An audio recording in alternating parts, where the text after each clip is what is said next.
பெரம்பூர் தொகுதினாலே உங்க எல்லாருக்கும் ஞாபகம் வந்திருக்கும் முதலமைச்சர் திரு ஜோசப் விஜய் அவர்களுடைய தொகுதி. ஜோசப் விஜய் எனும் நான் அவரோட தொகுதியில அவரோட ஆபீஸ் ஒர்க் வந்து ரொம்ப பயங்கரமா போயிட்டு இருந்துச்சு. எப்ப திறப்பாங்க என்ன எது நிறைய கேள்விகள் வந்துட்டு இருக்கும்போது என் பின்னாடி இருக்கு பாத்தீங்களா, பெரம்பூர் தொகுதி சட்டமன்ற உறுப்பினர் மாண்புமிகு சி ஜோசப் விஜய் அவர்கள் அலுவலகம்.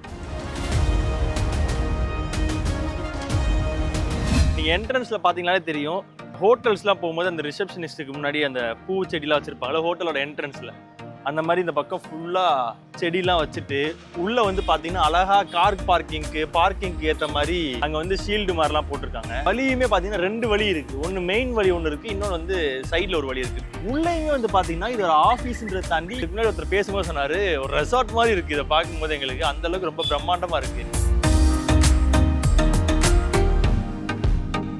இந்த ஆபீஸ் பார்க்கும்போது எப்படி இருக்கு? இப்ப ரொம்ப லுக்கா இருக்கு, சந்தோஷமா இருக்கு. செடி கிடிலாம் வச்சு பார்க்கலாம் இருக்கு. இந்த ரோடெல்லாம் நல்லா கிளீனா பண்ணிட்டா ரொம்ப சூப்பரா இருக்கும். இந்த ஆபீஸ் எப்படி இருக்கு இப்போ இருக்க இந்த ஆபீஸ்? இது வந்து சாதாரண ஆளுனா பரவாயில்ல, சிஎம் ஆச்சே பெட்டரா தான் இருக்கணும், இன்னும் பெட்டரா இருக்கணும், இன்னும் பெட்டரா இருக்கணும், பெட்டரா இருக்கணும். ஆமா, கவுன்சிலரே 4-5 கார் வச்சிருக்கும் போது சிஎம்க்கு தான் சொல்லணும்.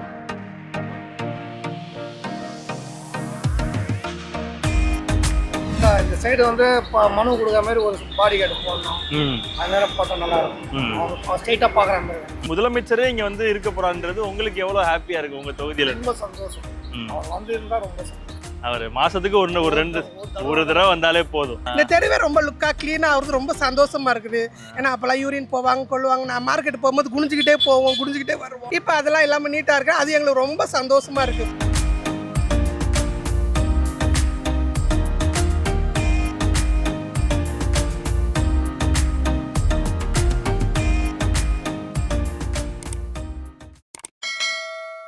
ஆரோஸ் நேயர்களுக்கு வணக்கம், நான் உங்கள் அஜித். இன்னைக்கு நம்ம எங்கே வந்திருக்கோம்னு பார்த்தீங்கன்னா ஷர்மா நகர் 1வது தெரு.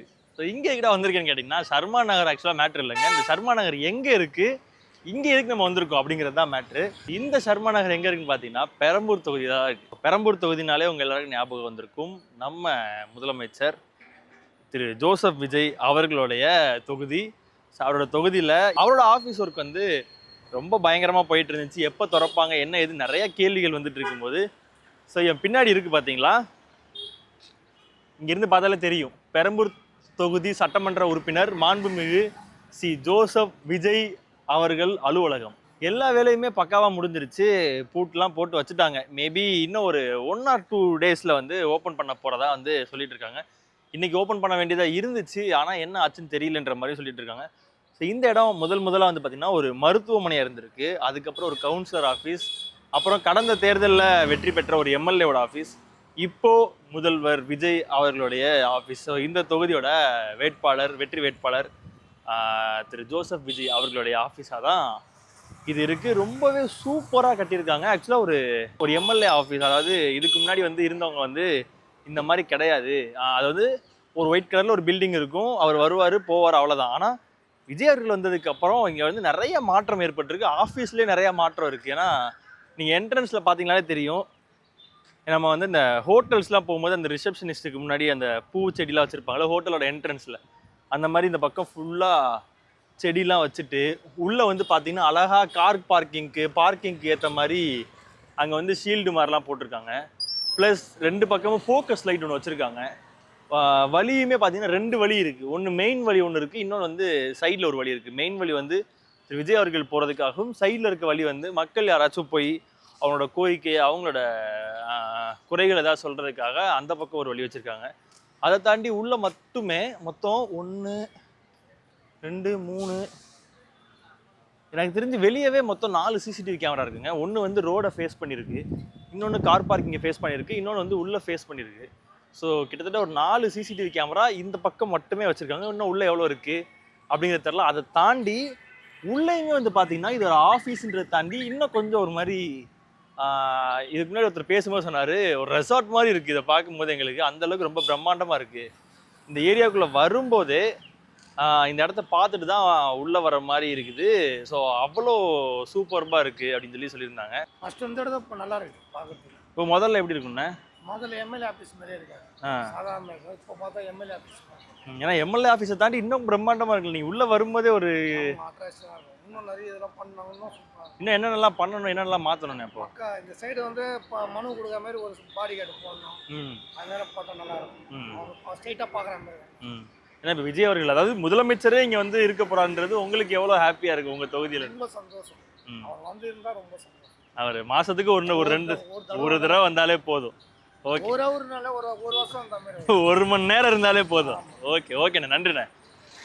இங்க இருக்க மக்களும் பாத்தீங்கன்னா அவ்வளோ ஹாப்பியா இருக்காங்க, அவ்வளோ ஜாலியா இருக்காங்க. ஏன்னா இங்க இருக்க நிறைய பேர்ட்ட கேட்கும்போது ரொம்ப ஹாப்பியா இருக்கு. எங்க தொகுதியில வந்து முதல்வர் விஜய் வரப்போறாரு, விஜய் தம்பி எங்க வீட்டுல இருக்க போறாரு, எங்க ஏரியால எங்க பையன் வரப்போறாரு, நிறைய பேர் நிறைய விஷயங்கள் வந்து சொல்லிட்டு இருக்காங்க.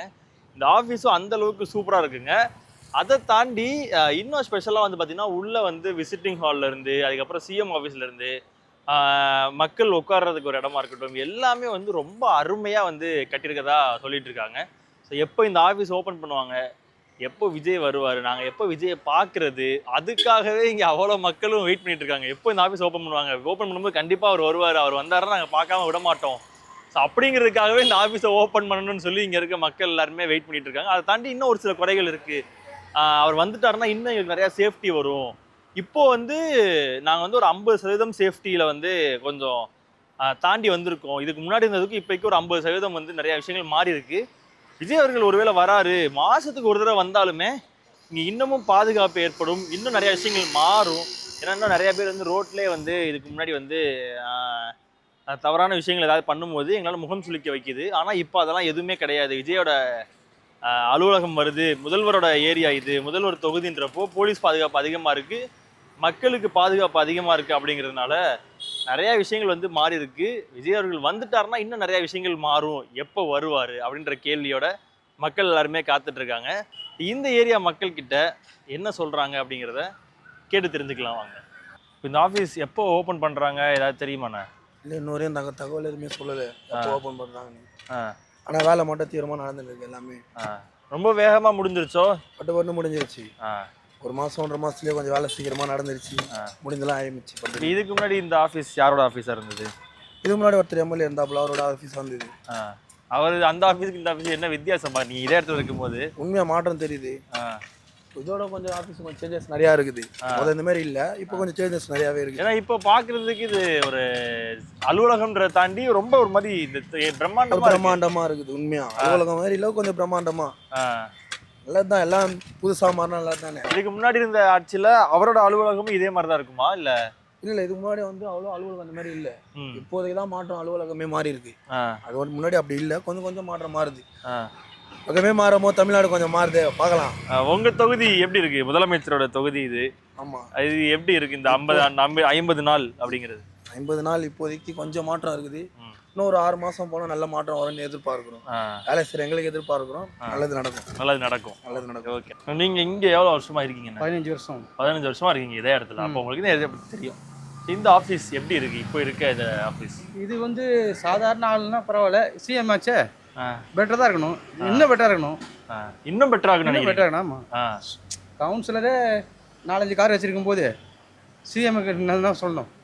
இதுக்கு முன்னாடி இந்த இடம் யாரோட ஆஃபீஸாக இருக்குது? இது ஆர்டி சாகர் ஆஃபீஸாக இருந்தது. அவர் எம்எல்ஏ இல்லை, பெரம்பத்தூர் அவர் எம்எல்ஏ. அதுக்கு முன்னாடி வந்து கவுன்சிலர் ஆஃபீஸாக இருந்தது. இதே இடம் தான். அதுக்கு முன்னாடி ஹாஸ்பிட்டலாக இருந்தது. அதெல்லாம் தவிர்த்து இப்போ லாஸ்ட்டாக சிஎம் ஆஃபீஸாக ஆயிருக்கு. சந்தோஷம் தான். இன்னும் கொஞ்சம் அந்த இடத்துல மட்டும் கேமரா போட்டிருக்காங்க. அது இன்னும் 4-5 கேமரா வந்தால் இன்னும் பெட்டராக இருக்கும். அங்கே மட்டும் கேமரா இருக்கு? அங்கே மட்டும் கேமரா இருக்கு. இந்த பக்கம் பார்த்து கேமரா கேமரா வச்சா இன்னும் பெட்டராக இருக்கும். ஏன்னா நிறைய வழிப்பறி நிறைய நடக்குது இங்கேயா? ஆமாம், சைனாத்துல ஒருத்தர் ஃபோன் பிடிக்கும் ஒருத்தர் நிறைய இருக்கு. ஆனால் இதுக்கப்புறம் கஷ்டம் இல்லை, சிஎம் ஆஃபீஸே இங்கே தானே இருக்கு. இதனால கேமரா வச்சா பிடிக்கிறதுக்கு ஈஸியாக இருக்கும்ல, அவங்களுக்கு பிடிக்க ஈஸியாக இருக்கும்ல. சொல்றது நம்ம கடமை இல்லை, செய்து அவங்க இஷ்டம். அப்போ இதுக்கு முன்னாடி இருந்த எம்எல்ஏ ஆஃபீஸும் இதே மாதிரி தான் இருந்துச்சா இல்லை இப்போ பெட்டராக இருக்கு? கொஞ்சம் முன்னாடி அப்போ வந்து இதே பில்டிங் தான். என்ன ஒன்று அதே பராமரிப்பு இருக்காது. ஆனால் டெய்லி வருவார், வந்துட்டு 10 மணிக்கு வந்தாருன்னா 1 மணிக்கு லஞ்சுக்கு போயிடுவார். அப்புறம் மறுபடியும் 4 மணிக்கு வருவார், 6 மணிக்கு கிளம்பிடுவார். அதே தான் அவர் வந்தது போனால் கரெக்டு தான். மற்றபடி எதுவும் இந்த குரல் எதுவும் இல்லை. இப்போ அந்த அவர் எம்எல்ஏ வந்து டெய்லி வந்துட்டு போறாரு. டெய்லி ஞாயிற்றுக்கிழமை தவிர மீதி நாள் எல்லாம் டெய்லி வருவார். இங்கே ஆஃபீஸ்லேயே தான் இருப்பார். ஆனால் இப்போ உங்களுக்கு முதலமைச்சர் தொகுதி அப்படிங்கிறது கொஞ்சம் பெருமையாக இருந்தாலும் ஆனால் பார்க்க முடியாதுன்ற ஒரு இது இருக்குல்ல? பார்க்க தான் முடியாது.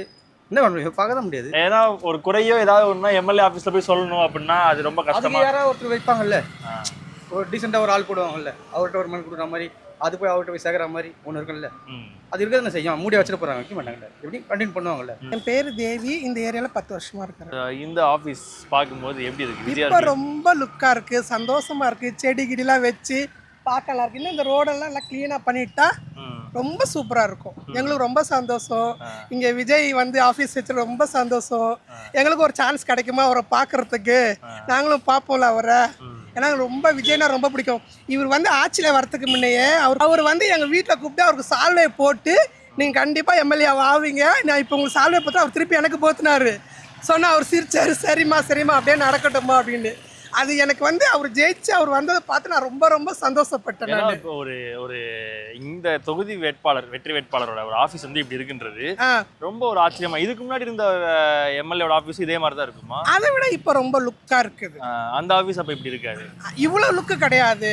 இந்த பசுமை கிடையாது, செடி கிடிலாம் வச்சு நல்லா அழகா லுக்கில் ஒரு எல்லோ கலர் வந்து ரொம்ப மங்களகரமாக இருக்கு. பார்க்கும் போது ரொம்ப லுக்காக இருக்குது. தெருவிலே உள்ள வரும்போதே வாசல்லே அவர் விஜய் அவர்களோட ஆஃபீஸை பார்த்துட்டு தான் உள்ளே போற கண்டிப்பா மாதிரி. நாங்களே பார்த்துட்டே தான் போறோம். இந்த தெருவே ரொம்ப லுக்கா கிளீனா ஆகுறது ரொம்ப சந்தோஷமா இருக்குது. ஏன்னா அப்பெல்லாம் யூரின் போவாங்க கொள்ளுவாங்க, நான் மார்க்கெட் போகும்போது குனிஞ்சுக்கிட்டே போவோம், குனிஞ்சுக்கிட்டே வருவோம். இப்போ அதெல்லாம் இல்லாம நீட்டா இருக்கு. அது எங்களுக்கு ரொம்ப சந்தோஷமா இருக்குப்பா. ஏன்னா இப்ப அவரோட பேர் போட்டதுக்கு இவ்வளவு மாற்றம்னா அவர் இங்க வந்து உட்கார்றது, அவர் இங்க வந்து ரொம்ப ரொம்ப சூப்பர். விஜய் மாதிரி ஒரு இது கிடைக்கிறது எங்களுக்கு ரொம்ப ரொம்ப கஷ்டம்ப்பா. நல்லா பிராமிஸா சொல்றேன். ரொம்ப சாமி பக்தி, ரொம்ப சாமி கும்பிடுறவன். விஜய் வரணும்னு வேண்டாத சாமியெல்லாம் வேண்டாத போகாத கோயிலும் அவ்வளோ ஒரு ஆசை எனக்கு. ஏன்னா நேர்மையானவர், உண்மையானவர். அது ரொம்ப பிடிக்கும் எனக்கு. எங்க அம்மா சொல்லுவாங்க, விஜய் மாதிரி ஒரு பிள்ளை பக்கம் போயிட்டேன்னு, விஜய் மாதிரி ஒரு பிள்ளை பக்கம். அதை நாங்கள் நினச்சி அவர் படத்தை பார்ப்போம். அவர் ரொம்ப பிடிக்கும் எங்களுக்கு.